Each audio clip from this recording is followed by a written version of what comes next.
हिमाचल के पहले करोड़पति की कहानी। जब देश में अमीरी की बात होती है तो कहीं ना कहीं चर्चा टाटा, बिरला और अंबानी की जरूर होती है। लेकिन जब ये नाम देश की दौलत और ताकत के प्रतीक बने भी नहीं थे, तब उत्तर के पहाड़ों से एक ऐसा नाम बुलंदी पर था जिसने अपने समय में ऐसा साम्राज्य खड़ा कर दिया था कि कई रियासतें उनसे कर्ज लिया करती थी और कई राजा उन्हें सलाम करते थे।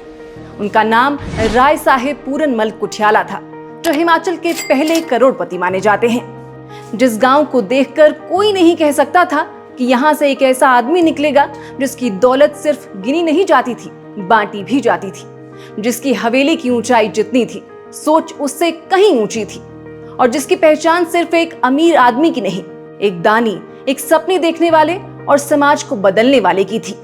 ये कहानी है हिमाचल प्रदेश के ऊना जिले के हरोली गांव में जन्मे राय साहब पूरनमल कुठियाला की, जिसे इतिहास भुला बैठा लेकिन जिसकी छाप मिट्टी में आज भी जिंदा है। 1836 में जब उन्होंने आंखें खोली तब देश गुलाम था। गांवों में विकास की कोई परिभाषा नहीं थी और समाज के सबसे बड़े वर्ग के पास न जमीन थी न जुबान। लेकिन इस बच्चे ने सिर्फ बड़े होने का सपना नहीं देखा, बड़ा करने का सपना देखा। एक जमींदार इतना ताकतवर हुआ कि रजवाड़ों की रियासतें भी उसके कर्ज पर चला करती थीं। वो जब कारोबार में उतरे तो शिमला की पहाड़ियों से लेकर लाहौर के बाजार तक उनका नाम गूंजा, और जब उन्होंने समाज सेवा की तो गांव वालों के घरों तक पानी की लाइनें खिंच गई। उस दौर में जब शहर भी प्यासे थे। वे पूंजीपति भी थे, परोपकारी भी। वे जमींदार भी थे, बैंकर भी, रियासतों के वित्त पोषक, गरीबों का सहारा। ऊना के हरोली गांव से उठे एक नाम जिसने पूरे उत्तर भारत की रियासतों में अपनी पहचान बनाई। हिमाचल का शायद पहला ऐसा करोड़पति जिन्होंने दौलत कमाई भी और बांटी भी। वे जब शिमला को बसने में मदद कर रहे थे तब ना तो कोई पोस्टर छपा था और ना ही कहीं प्रचार किया। फिर भी उनकी सोच की नींव पर आज भी हिमाचल का इतिहास खड़ा है। वो दौर ऐसा था जब ना बैंकों का भरोसा था, न कर्ज देने वालों की साख। लेकिन पूरनमल ने भरोसे को ही अपनी पूंजी बना लिया और धीरे धीरे रियासतों के लिए वो नाम बन गए जिनके बिना खजाने नहीं खुलते थे। जम्मू से लेकर मलेरकोटला, पटियाला से मंडी, जुब्बल, कोटी, भगत और क्योंथल तक जितनी भी पहाड़ी और मैदानी रियासतें थी, सबके वे मुख्य मोदी यानी वित्तदाता थे।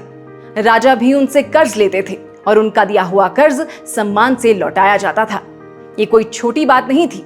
ये वो दौर था जब कारोबार की भाषा सिर्फ भरोसा हुआ करती थी। हरोली गांव जहां उन्होंने जन्म लिया, वहां सबसे पहले उनके पिता और दो बड़े भाई आकर बसे थे। उस वीरान पहाड़ी को बसाया और जब पूरनमल बड़े हुए तो उस बसावट को तरक्की में बदल दिया।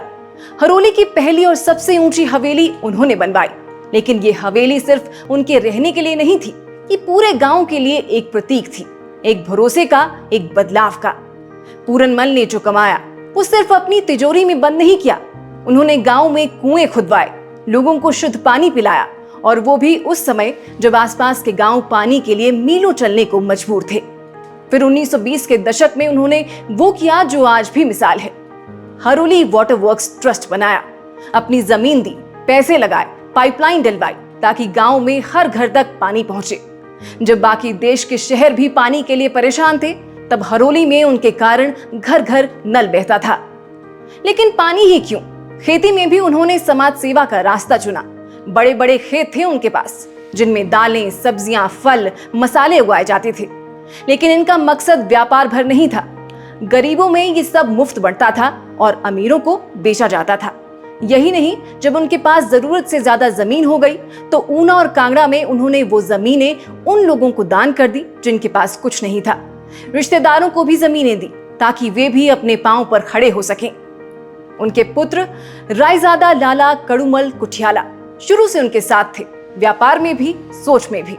पिता पुत्र ने मिलकर जो फर्म खड़ी की वो हिमाचल की पहली बड़ी वित्तीय संस्थाओं में गिनी जाती है। और उस संस्था की नींव में सिर्फ पैसा नहीं था, परोपकार, संवेदना और दूरदृष्टि भी थी।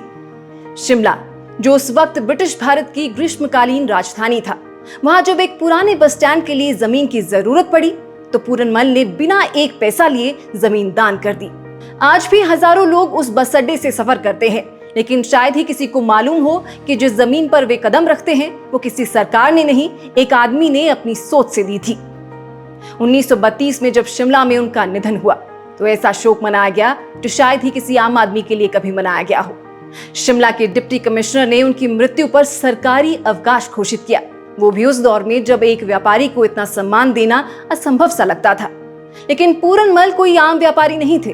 वे हिमाचल की आत्मा में बसे एक ऐसे इंसान थे जो सत्ता के बाहर रहते हुए भी सत्ता से बड़ा काम कर गए। आज भी हरोली की हवेली खड़ी है, समय की मार झेलती हुई लेकिन सिर उठाए। वहां से अगर कोई नीचे देखे तो महसूस करेगा कि कैसे एक आम आदमी ने अकेले गांव को शहर बना दिया, बिना किसी नारे, बिना किसी पद के। पूरनमल कुठियाला की कहानी किसी पाठ्य पुस्तक में नहीं मिलती। उन्हें शायद इतिहासकारों ने नहीं लिखा, लेकिन जमीन ने उनके नाम को अपने सीने में संभाल कर रखा है। वे इस बात की मिसाल हैं कि अगर दौलत सोच के साथ जुड़ जाए तो वो सिर्फ तिजोरी नहीं भरती, पीढ़ियां बना देती है।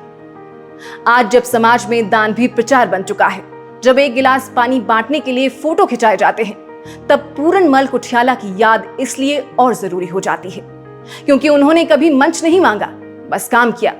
उनकी जिंदगी उस मूल मंत्र पर टिकी थी, जो दिया है वो समाज का है और जो बचा है वो सेवा के लिए है।